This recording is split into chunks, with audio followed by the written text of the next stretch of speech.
Yeah, this is Nagam Kumaraswamy.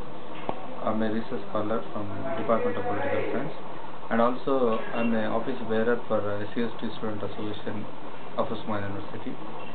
Uh, Regarding the demolition of Ambedkar statues in Andhra Pradesh, since 1 week, especially in coastal Andhra of Andhra Pradesh region, the upper caste, particularly Kapu community, uh, have been started demolishing and disturbing the Ambedkar statues, which is a symbol for self-respect of whole Indian marginal sections. And also, he was the everyone knows that he was the one of the important personality who made this Indian Constitution. Regarding this, why I think there are many interpretation on this particular issue, but my point of view is like this actually. So in India, political parties, especially these national level political parties, Congress and BJP, whenever they are in crisis, whenever they are in political crisis, they will take issues like caste or religion or any other emotional matters into consideration. Based on that, they want to mobilize people's vote bank. In AP also, this current politics, if anyone observes the ongoing politics in AP, the Congress party in a crisis actually. In one side, the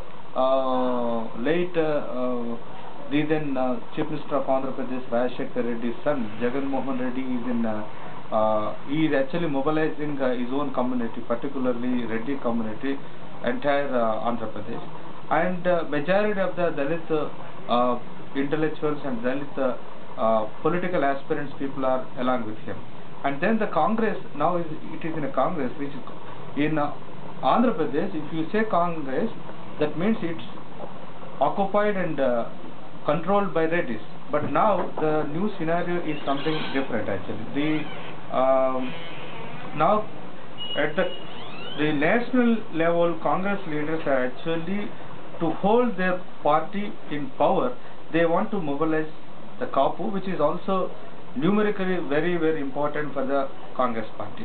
It comes roughly, the percentage of Kapu votes like 15 to 20%. So to consolidate the Kapu vote bank in Andhra Pradesh, the Congress party actually have taken a transparent action. They have mobilized within the Congress leaders actually behind this issue. So my point is that to consolidate the vote bank of Kapus, Congress party only actually doing all this very inhuman kind of activities. And then in the name of anti-Dalit, they want to construct all OBC's vote banks. The people who have already gone there and who inquired the original people's opinions, this is the conclusion they have come. Most of the Dalit intellectuals who went there and who actually spoke to the victims and the surrounding Dalit people, see why I am telling this. After this, almost 6-7 Ambedkar statues were demolished and got this much of very this thing. No OBC organization is actually came forward and they are not speaking anything. So it means that my opinion, I think my feeling on this, because the outside every political party and every caste leader, including Dalits and OBC minorities, whenever they come to for any political meeting, they say Ambedkar is our God or our he is our savior. But what is happening when the situation comes into the reality? No OBC leader. I am talking about the leaders who are representing OBC community. They are not talking. Actually, if you even East Godavari, West Godavari and Krishna districts, this Kapu, Kamma Balija and Chetti Balija, these are the important OBC communities which are numerically very active, numerically very essential and also economically developed. These three communities actually mobilized by the Congress party in doing this kind of issues, this kind of very inhuman and unethical kind of things. And then in the name of anti-Dalit, now Congress is actually, anyhow they are going to lose the Reddy vote bank, which is very predominant and which has provided money and political mobilization. This is the reality behind this screen. But no political leader is not talking actually. Now slowly we started, and today when I spoke to when I was addressing the media, I clearly said this is not unknown persons or gundas or drunkards are not doing this. It is a politically conspiracy. It has included Kapus are actually behind the screen, and Kapus are not doing individually. It is motivated by Congress party, because all political party comma it goes for comma is for TDP, and then Congress it was dominated by controlled, and it was given a name by Reddy party. Now Reddys are going outside from that party. So the Congress party, the central level Congress leaders actually, to gain Kapus votes, they are doing this activity.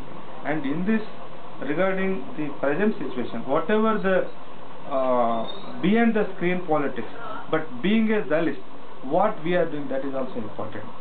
Now political parties and Dalit organizations are asking for justice. I think justice also need to be examined. What kind of justice we are asking? Most of the Dalit leaders and Dalit politicians are asking, and politicians are, of course politicians are not speaking anything which is valid, but Dalit leaders also, they are not actually asking the genuine, or where we can actually get, at least that culprit can get punishment. For my opinion, I think to translate the reality, at least the reality, I think it is necessary that state has to constitute a sitting judge, constitute a committee, inquiry committee by sitting judge. I think judge can, because at least they cannot influence this legal judiciary personalities as they influence police people. So I think at least if state comes with a genuine inquiry committee by any known and who got some respect in the society, sitting judge can actually, they can constitute a committee, and he or she will inquire the reality. They can bring out the pros and cons. I think that's where I think these kind of activities can be controlled, not completely vanished out, but we may control it. And finally, I just want to add that it is state has to act, but more of state, I think all SC, ST, OBC and especially educated and employees should react, and they should actually work as a social police to protect Ambedkar statues, which we have already, which we ourselves actually kept in every village and every corner. Okay, can I ask him something? Yeah, please. Okay, the thing is, right now, after so much of reservation, so much of Dalit movement after Kailanji and Chundur, Karamchedu and all, there is a lot of Dalit movements in AP, and you have so many leaders also, upcoming and came also. But do you think there is any leader leading this crowd, or what is you think that there is a leader who leads it, or only the students or Dalits who are assertive without leader they are going with that? No, actually, that is one question. The second question is, can you talk about this Congress? Because Congress, I don't think they have the full Dalits, the subcaste and all politics. How are they playing in this issue with that subcaste politics? Do you think, is there any play they're playing to, so that these two things, can you just... Yeah, to respond first question, actually, I think I am a person who believes in each community should have its own leadership. But that leadership should not swallow up the sincerity of Dalit caste. But at present in Andhra Pradesh, of course, because of the education and enlightenment which they have, they have got from education. The problem is here, leaders are many, but they are not actually working independently. That is one of the important lacuna which is there in Dalit movement. And as you said, when Karamchedu, Chunduru or Padirikuppam, whatever the atrocities that took place in Andhra Pradesh, entire Andhra Pradesh leaders and also intellectual students community mobilized into one umbrella, and we registered our protest. And we registered our protest the protest is also, it was so democratic, and it had a lot of impact on civil society and state. That's the reason state has taken a number of measures. Of course, results might be different, but the how, see, without we register our anger or our protest in a sincere way, I think state cannot come down. Here what